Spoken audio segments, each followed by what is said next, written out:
Today I'm very happy to have a good friend from Israel, Asaf Nissan. He is 31 years old, working for the past 5 years as a journalist, both in international and Israeli media.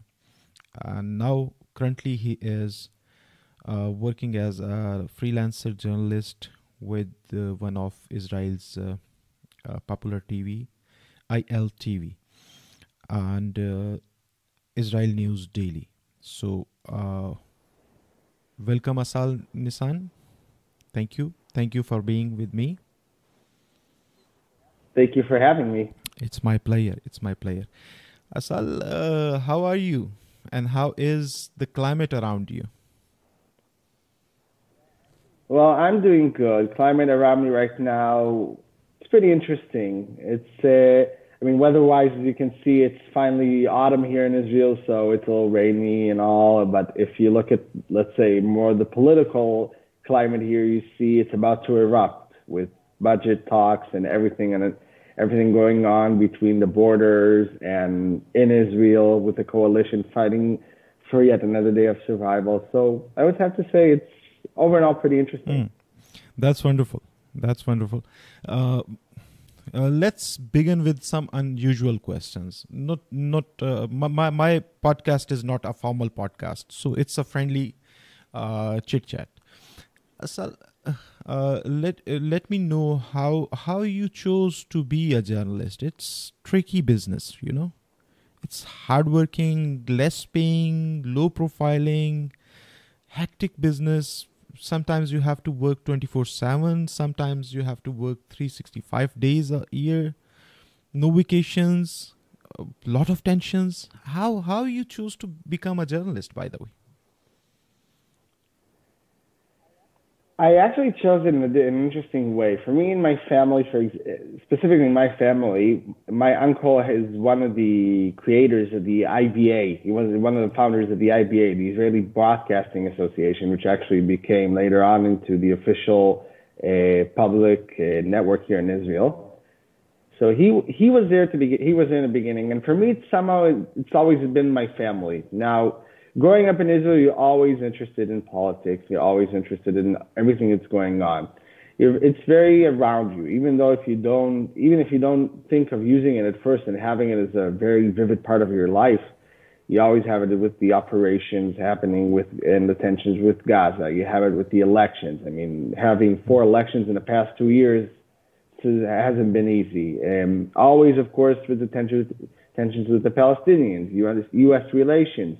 Everything around us, and being in some place like Israel always draws you out to being someone who's more interested and more curious to reading and listening to the news. And over time, you really feel like you want to find yourself as part of it. And like I said, for me, it's kind of in my blood also. So it's also very interesting for me to kind of go off on my uncle's footsteps and being the one in the family who actually goes into communication. That's interesting. And how did you like? Do you really like your job now? I love my job. It's hard. I mean, every profession, there's challenges, especially in the field of communications. And I think it's worldwide. You can see it. I mean, hard hours, like you said, the hard payment, being always on call. It's never easy, but it's a rush. It's a rush of it. It just finds you so passionate about it that you're willing to persevere whatever comes your way.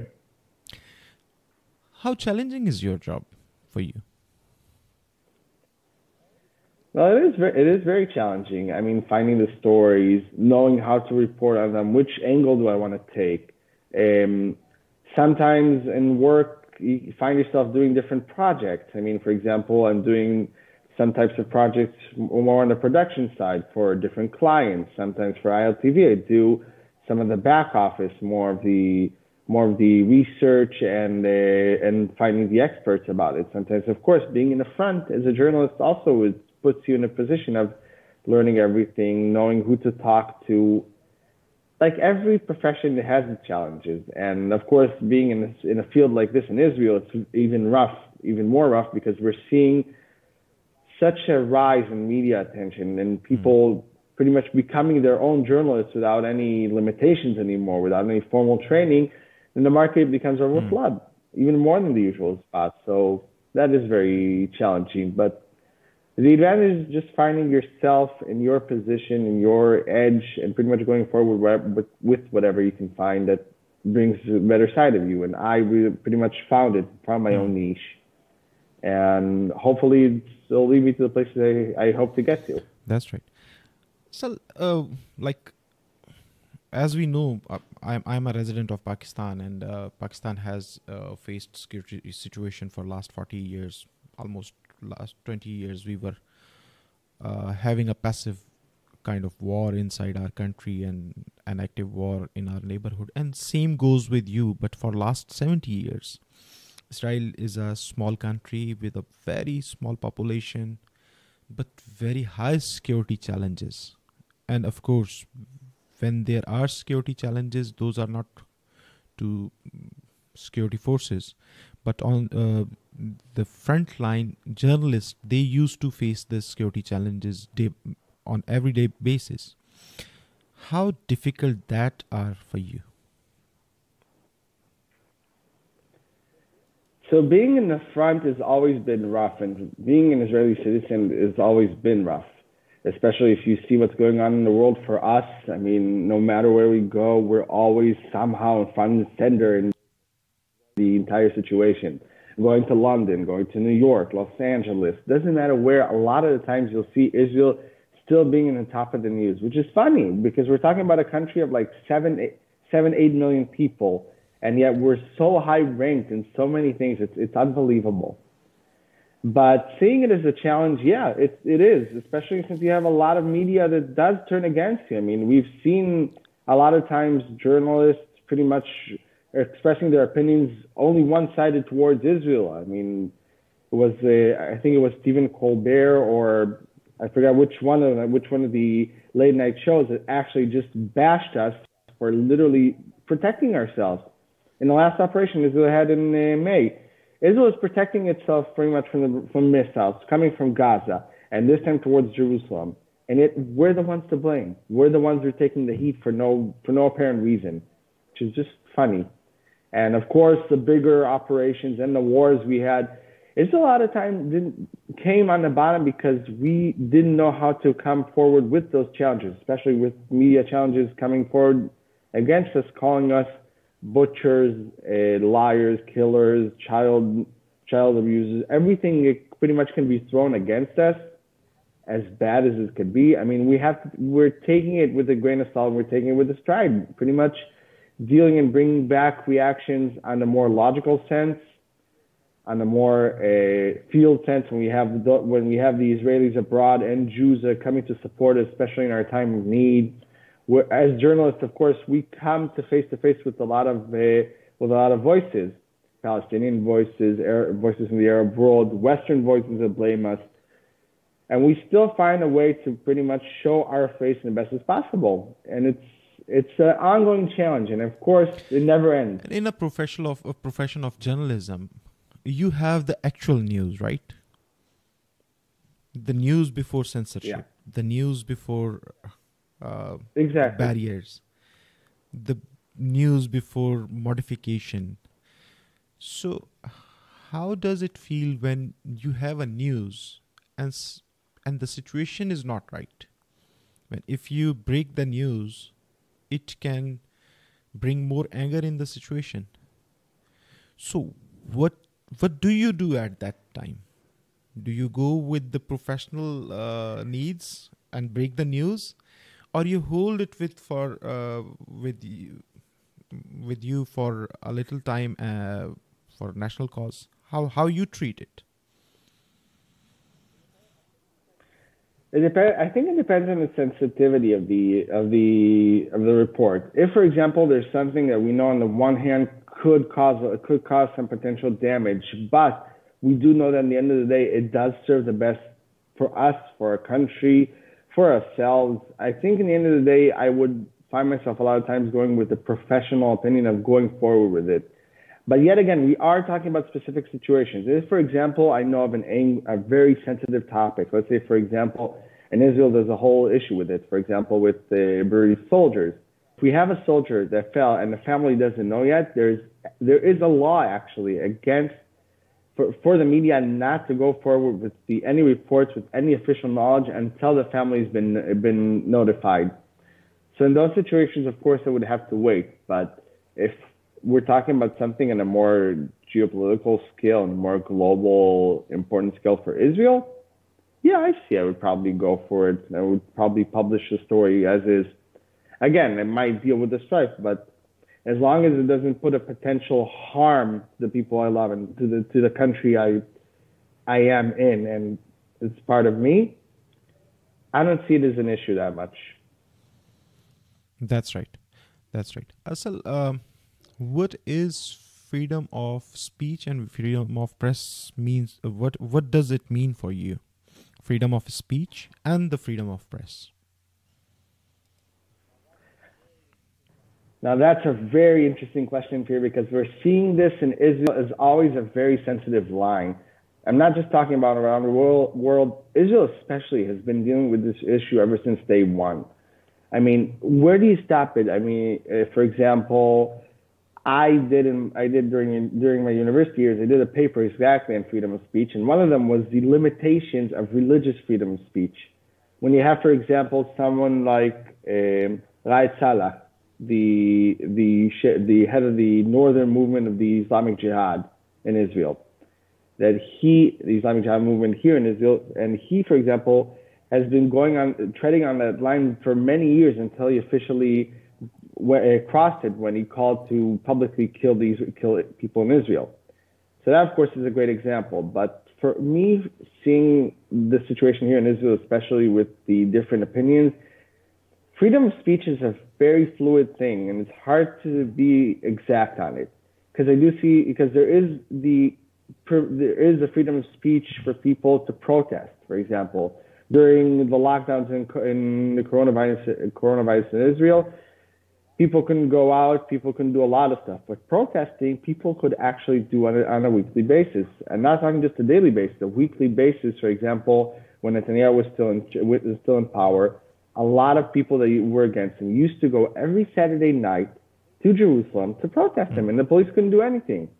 So we're seeing freedom of speech is a very delicate topic, and freedom of press is an even bigger issue. Again, we're having a lot of intricacies, for example, like the IDF story, which I mentioned before, situations where we know it could potentially harm the country. There is a lot of intricacies that do affect freedom of speech. But overall, I don't see us being muzzled that much. And freedom of speech in Israel does exist on a very strong, prominent level. I mean, we have reporters from left and right bashing each other, bashing the government, bringing criticism to the table, and they're doing it in the most free way possible. And there's no one stopping them unless it's officially incitement or any slander. And that, if it's true and there's not any problem with it, they can't stop it. If it's uncovering sources, if it's showing stories, for example, from different parties, different fights, different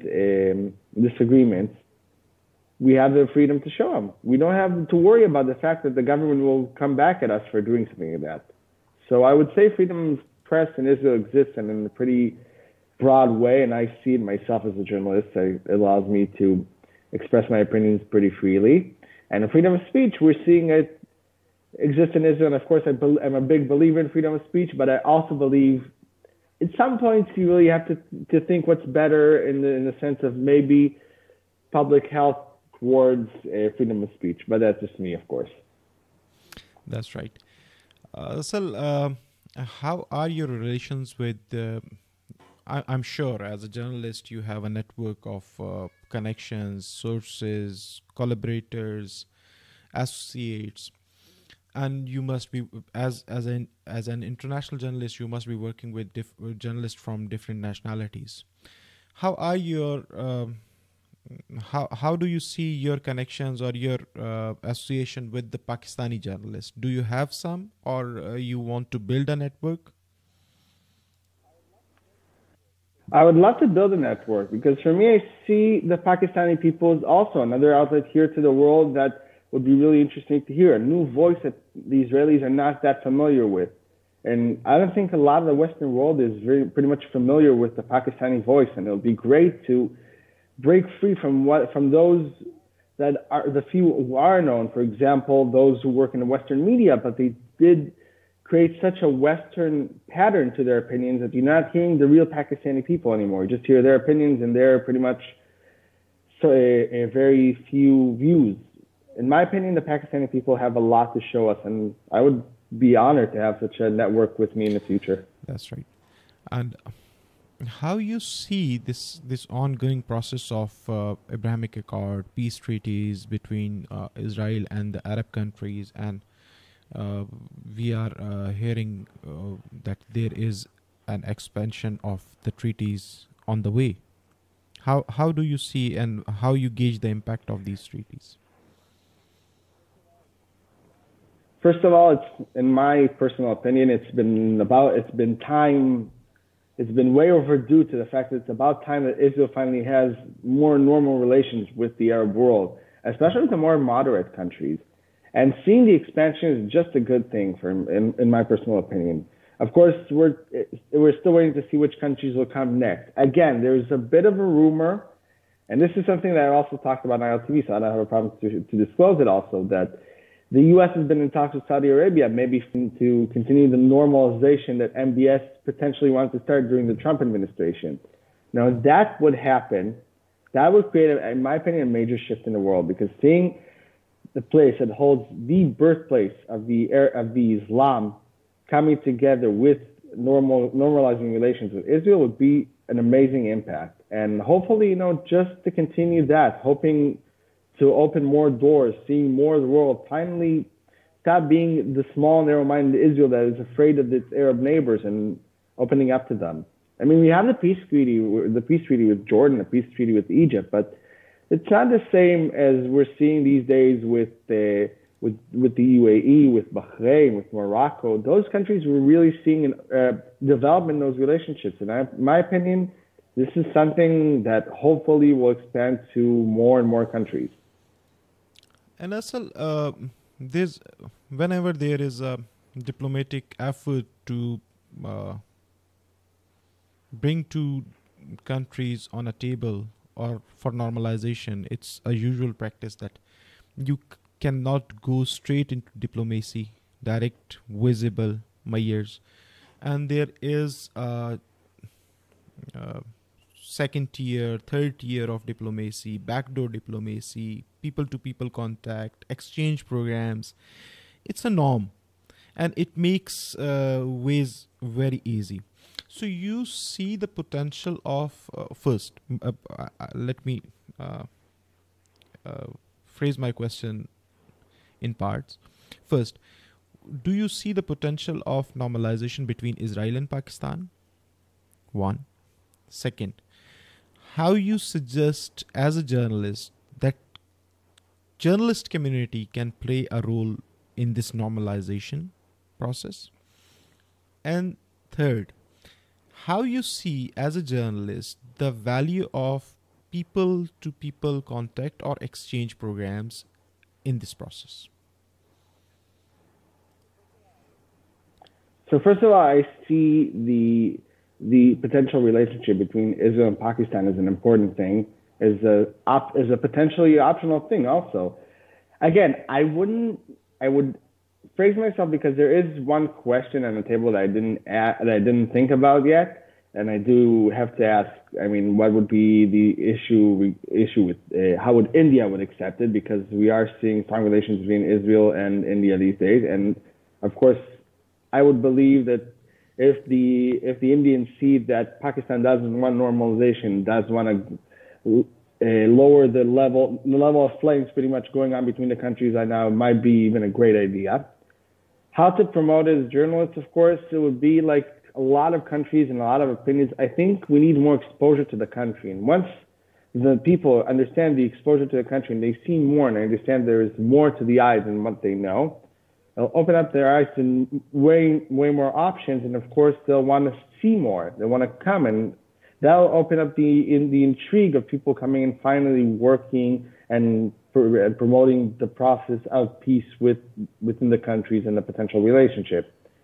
And that brings down to the third question, of course, that connection between people to people is the most relevant thing, because once we have that connection and people are actually open-minded to each other and coming to visit, the governments themselves will see that both sides are not that harmful, and then that'll bring them a way easier option to normalize relations, because they see, okay, so the people are in good terms, the governments don't hate each other, so okay, maybe we have something common to talk about.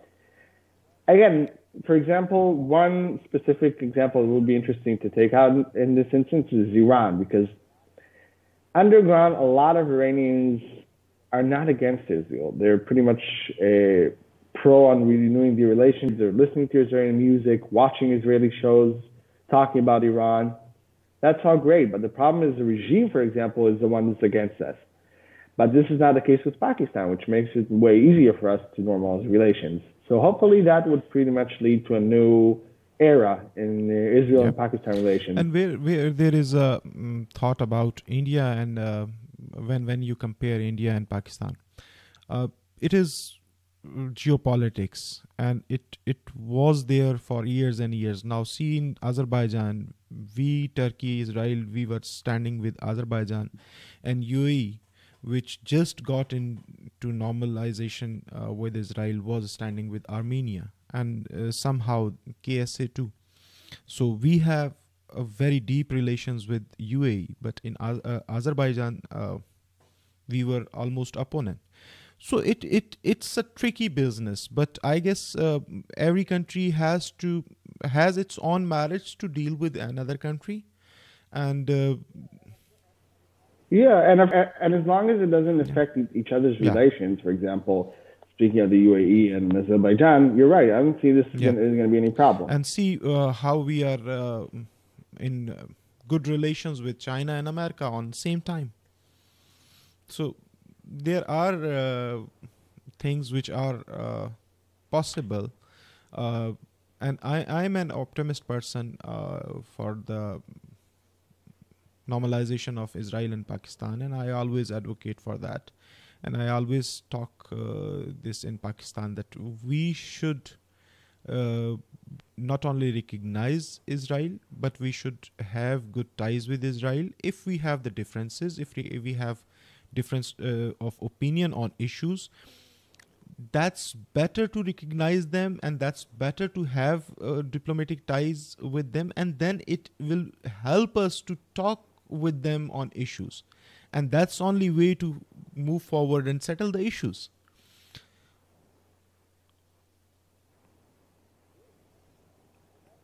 It's true. I mean, the best way, of course, is open diplomacy. Once you have that connection between those countries, there's no reason not to promote any other way possible to help with other conflicts. That's right. Asal, it was a nice podcast with you, and it was my pleasure to have you as guest in my podcast, and I'm really thankful for your time and your participation. And thank you so much for having me. Hope to see you soon someday, inshallah. Thank you, brother. Inshallah.